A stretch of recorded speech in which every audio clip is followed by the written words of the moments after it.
Si vous ne le faites pas, rien ne sera possible. Si vous essayez, au moins vous aurez un espoir.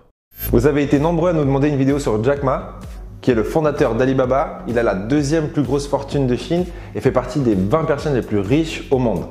Dans cette vidéo, vous allez voir que lui aussi a connu la rejection.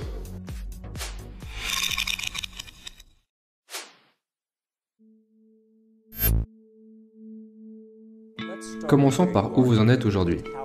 À quel point Alibaba est grand? Combien de personnes se connectent tous les jours? Combien de personnes se connectent par semaine? À quelle vitesse grandissez-vous? Nous avons plus de 100 millions d'acheteurs qui se connectent à notre site tous les jours. Et nous avons créé 14 millions d'emplois en Chine, directement et indirectement. Et nous sommes passés de 18 personnes à 30 000 personnes. 18 personnes dans mon appartement et maintenant nous avons un campus entier. En comparaison à 15 ans en arrière, nous sommes grands. Mais en comparaison à 15 ans plus tard, nous sommes juste un bébé. Vous avez essayé d'entrer dans 3 universités. À chaque fois, ils vous ont rejeté. J'avais essayé, il y avait cet examen que les jeunes, en fait si vous vouliez aller à l'université, vous deviez passer cet examen. Et j'ai échoué 3 fois. Mais j'ai beaucoup échoué. J'ai échoué pour les choses marrantes pour lesquelles j'ai échoué, par exemple un test en école primaire 2 fois. Et j'ai échoué 3 fois en école secondaire.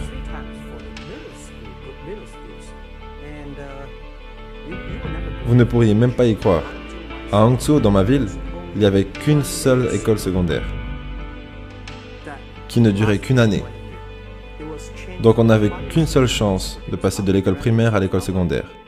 Et du coup, aucune école secondaire voulait nous accepter parce qu'on était trop mauvais.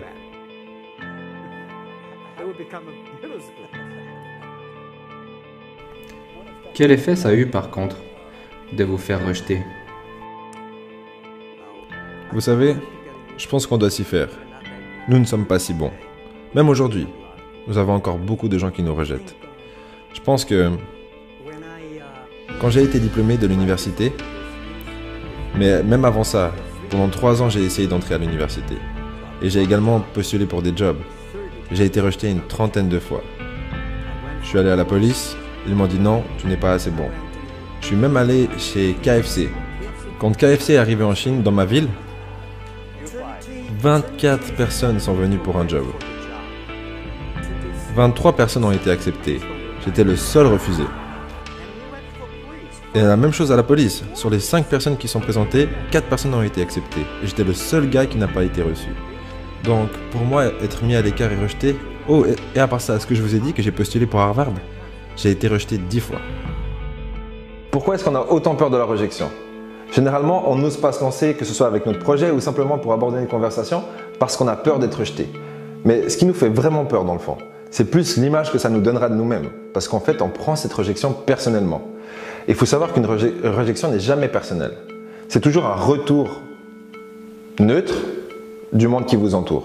Et c'est à vous d'interpréter ce retour d'une façon pragmatique et de ne pas intégrer ce retour, d'associer ce retour à votre personne. Vous êtes la seule personne qui pouvait vous définir.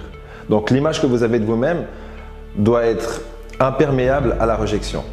Par contre, la rejection est super utile lorsque vous voulez vous améliorer vos compétences, votre approche.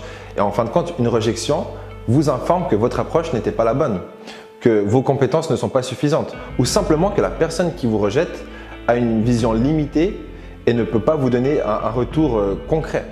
Et du coup, gardez à l'esprit qu'une rejection, c'est positif parce que c'est un retour du monde qui vous entoure et vous en avez besoin, mais elle ne définira jamais et en aucun cas votre personne. Mon ami avait ouvert un petit business qui était environ 10% plus grand que cette pièce. Et il y avait beaucoup d'ordinateurs. Et il m'a dit, ça c'est Internet. Et je lui ai demandé, c'est quoi Internet? Puis il m'a dit, cherche ce que tu veux. À cette époque, ils utilisaient le navigateur Mosaïque, c'était très lent. Et j'ai dit, je ne préfère pas l'utiliser, car les ordinateurs étaient tellement chers en Chine que si je le foutais en l'air, je n'aurais pas pu rembourser. Et il m'a dit, fais juste une recherche. Donc j'ai fait une recherche avec le mot bière. Je sais pas pourquoi, sûrement parce que c'était facile à écrire. Et j'ai vu des bières allemandes, des bières américaines, des bières japonaises, mais il n'y avait pas de bière chinoise. Et je me suis dit, ok, rajoute le mot Chine. Zéro résultat, rien. 1995, et aucune information concernant la Chine. Donc j'en parle à mon ami et je lui dis, pourquoi pas créer quelque chose concernant la Chine? Et donc on a créé une petite page toute dégueu, qui s'appelait China. Oh, c'était une sorte de traduction et du coup on était listé publiquement. Et là, on a été choqués. On avait lancé le site à 9h40 le matin. Et à 12h30, je reçois un appel de mon ami. Et il me dit, Jack, tu as reçu 5 emails. Et je lui dis, c'est quoi un email? Mais vraiment, c'était le truc. Les gens étaient tellement enthousiastes. Ils me demandaient, mais où es-tu? C'est la première fois que je vois un site chinois comme ça. Est-ce qu'on pourrait faire quelque chose ensemble? Et là, je me suis dit, c'est quelque chose d'intéressant. On devrait le faire. Vous êtes nombreux à me demander quelle est la bonne idée business. Et là, on vient de voir l'idée business de Jack Ma. Et c'était pas vraiment une idée business en premier lieu, c'était juste une réalisation. Il y avait un trou sur le marché et du coup, Jack Ma voulait positionner son offre. Et c'est ça une bonne idée business. C'est pas une idée qui vous permettra de trouver un raccourci pour atterrir sur une île déserte et ne plus avoir rien à faire jusqu'à la fin de votre vie. C'est pas ça. Une idée business, c'est vraiment être attentif à ce qui se passe sur le marché, que ce soit derrière votre ordinateur ou simplement dans un bar. Vous écoutez les gens qui parlent et ils parlent de leurs problèmes. Et si vous pouvez apporter une solution à ce problème, eh ben vous avez une idée business. Et qu'est-ce qu'il vous faut pour exécuter sur cette idée business? Des compétences. S'il vous manque des compétences, maintenant vous savez quelles compétences il vous manque. Et du coup, vous pouvez travailler sur ces compétences ou simplement trouver des associés. Et c'est aussi simple que ça. Après, bien sûr, à mettre en place, ce ne sera pas si simple parce qu'il y a de la compétition, il y a plein d'éléments qui rentrent en jeu, mais c'est comme ça que ça commence. Durant les 3 premières années, Alibaba était juste une sorte de e-commerce des informations. Quel produit avez-vous? Qu'est-ce que moi j'ai? On parle beaucoup, mais on ne fait pas de business. Il n'y avait aucune possibilité de paiement. Et j'ai donc contacté les banques, mais aucune banque voulait le faire. Ils disaient, ah non, ce truc ne fonctionnera jamais. Donc, je ne savais pas quoi faire. Car si je mettais en place un système de paiement, c'était contraire aux lois financières.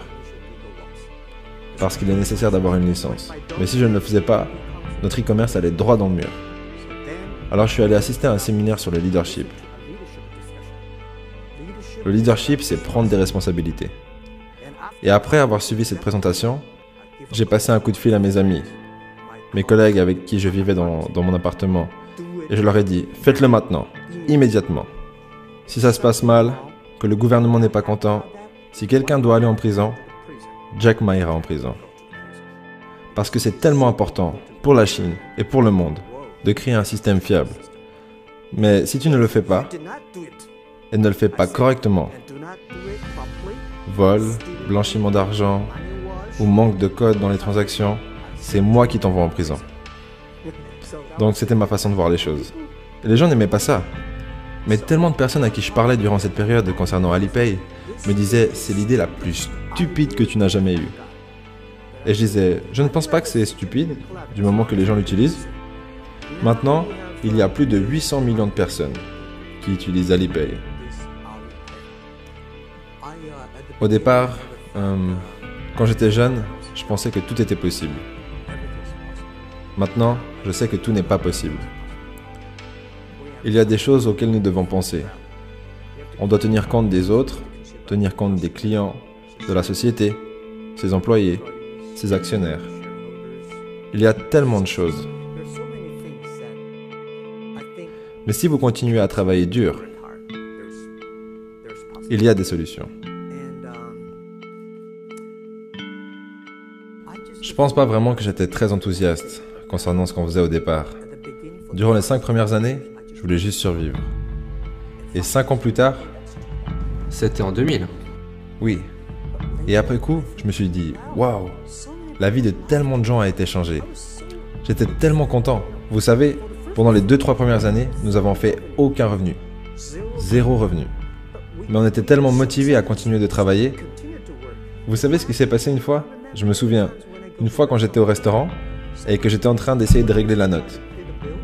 Le propriétaire du restaurant vient me voir et me dit « Monsieur, votre note a déjà été payée par quelqu'un. » Et sur la note, c'était écrit « Bonjour Monsieur Ma, je suis l'un de vos clients d'Alibaba Group ou plutôt de la plateforme Alibaba, je gagne beaucoup d'argent et je sais que vous n'en gagnez pas. J'ai donc réglé la note pour vous. Si vous ne le faites pas, rien ne sera possible. Si vous essayez, au moins vous aurez un espoir.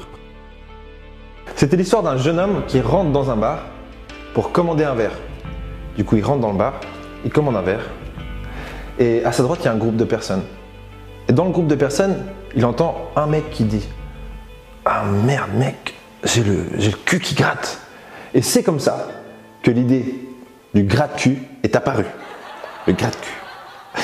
Qui a été recommercialisé en tant que fourchette. Donc de nos jours, on mange avec ça. Enfin bref, ok, oui, je sais. La blague était pourrie, mais j'espère qu'elle vous aidera à mémoriser ce concept de problème-solution. La solution est un business en soi. Et du coup, être attentif à ce qui se passe sur le marché, c'est la règle numéro 1. La règle numéro 2, c'est d'être prêt à affronter les rejections.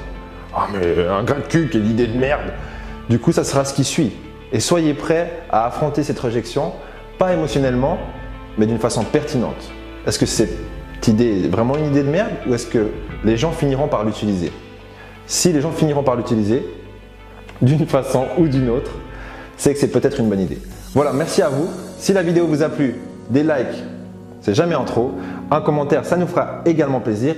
Et je vous laisse sans plus attendre découvrir le prochain épisode. Mais juste avant ça, dans la description, il y a un livre qui s'appelle Motivation, kit de survie. Tuer le confort, votre vie en dépend et il est gratuit. Peu importe ce que vous cherchez, vous le trouverez. Donc si vous voulez changer votre vie, vous devez changer votre physiologie et votre attention.